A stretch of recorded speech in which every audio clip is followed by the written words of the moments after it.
Creek had always been drawn to the unseen.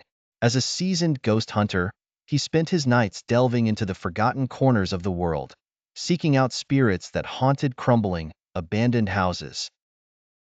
The flickering lights, eerie shadows, and the quiet whispers of the past were his companions.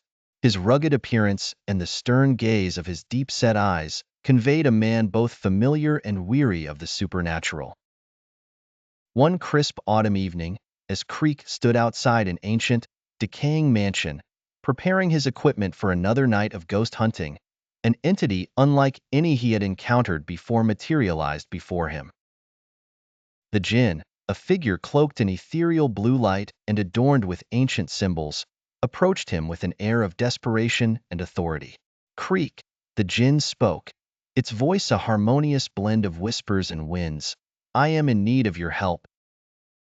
My daughter is sick, cursed by dark forces beyond my reach. You have the power to save her. For a moment, Creek was taken aback. He had crossed paths with many spirits, but never had one pleaded for his help in such a deeply personal manner. The compassion in the Jinn's eyes tugged at Creek's humanity, compelling him to set aside his usual reservations. I'll help you, Creek replied solemnly, his voice firm and resolute. Thus began Creek's supernatural journey into the heart of darkness. The abandoned houses he ventured through were more eerie than ever, filled with supernatural forces resisting his every step. Ghostly apparitions emerged from the shadows, their glowing eyes filled with malice. Creek's every footstep resonated through the empty halls, accompanied by the creaking floors and sudden gusts of wind that seemed to come from nowhere. In one particularly harrowing encounter, Creek faced a vengeful spirit whose sorrowful cries filled the air. With a combination of ancient rites and sheer determination, he managed to quell the spirit's anger, gaining crucial knowledge for the Jinn's plight.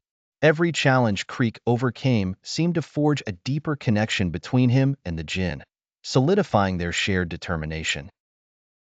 The journey led Creek to a final confrontation with the dark force that had cursed the Jinn's daughter. In a visually breathtaking scene filled with swirling mists and spectral lights, Creek confronted the entity. After a tense struggle filled with flashes of otherworldly power, Creek succeeded in breaking the curse. The spectral chains that bound the Jinn's daughter shattered, and she was freed. As the supernatural forces dissipated, Creek and the Jinn stood together, their hearts filled with a profound sense of accomplishment. The Jinn's gratitude was palpable, emanating in a warm, glowing light that enveloped Creek. In a heartfelt moment, the Jinn's daughter, her once pale and sickly form now vibrant and healthy, approached Creek and whispered, "Thank you." Creek watched as the Jinn and his daughter faded into the night, leaving him alone in the now tranquil house. The experience had changed him, deepening his understanding of compassion and the connections that transcend the realms of the living and the supernatural. The echoed words of the Jinn's daughter stayed with him, a reminder of the impact one soul could have on another. Creek gathered his equipment, his heart heavy yet fulfilled, and walked out of the house. The world outside seemed less haunted, bathed in a soft, forgiving light. As he stepped into the cool night air, Creek felt a renewed sense of purpose, knowing that his journey as a ghost hunter was far from over. And with each new encounter, he would carry the memory of the Jinn and his daughter, a testament to the enduring power of compassion.